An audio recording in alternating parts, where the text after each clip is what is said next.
Olá! Hoje, 12 de fevereiro, a gente marca o Dia Internacional da Epilepsia.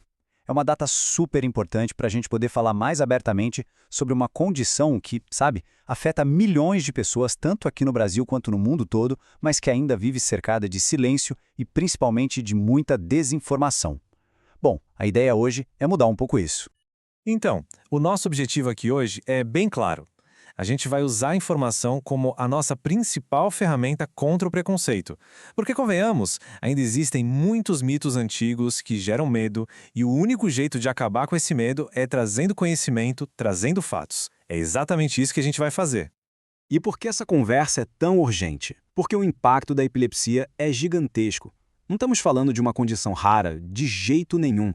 A gente está falando de milhões e milhões de vidas afetadas diretamente. Só esse número já deveria ser o suficiente para mostrar a importância de entender o que de fato está em jogo. Certo, então vamos ao que interessa. Com tanta coisa sendo dita por aí, o melhor caminho é sempre começar pelo básico, né? Pra gente construir um entendimento sólido, sem achismos. Afinal de contas, o que a ciência de verdade tem a nos dizer sobre a epilepsia? Bom, então vamos para a nossa primeira parte. Entender o que é epilepsia, qual é a ciência por trás das crises. Agora é hora de deixar as opiniões de lado e focar 100% nos fatos científicos.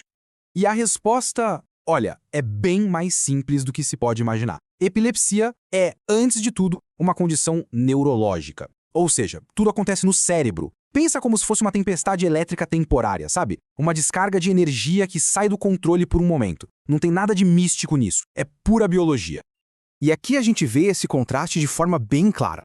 De um lado você tem os mitos, coisas como a ideia de que a epilepsia seria contagiosa ou que teria causas espirituais. Do outro lado, os fatos. É uma condição neurológica e não é transmissível. É a ciência contra a superstição, simples assim. Agora, vamos para uma parte mais otimista, que traz muita esperança: o tratamento e a possibilidade de uma vida normal. A gente vai ver como, com o diagnóstico e o tratamento corretos, o cenário pode mudar. E muda completamente. E o que a ciência já conseguiu alcançar é realmente impressionante. Dá uma olhada nesse número. Os medicamentos hoje conseguem controlar as crises em cerca de 70% dos casos. 70%! É uma taxa de sucesso enorme que devolve a qualidade de vida para muita, muita gente. Tá, mas e os outros 30%? A medicina para por aí? Claro que não. Para esses casos, existem outras opções super eficazes, como cirurgias, dietas específicas como a cetogênica e até estimuladores de nervos. Ou seja, a busca por soluções não para, sempre existem caminhos. E o que tudo isso quer dizer na prática, no dia a dia? Significa que, com as crises sob controle, a vida segue seu curso. Estudar, trabalhar, namorar, formar uma família, até dirigir. A normalidade não é só um objetivo distante, é uma realidade totalmente possível e alcançável para a maioria das pessoas.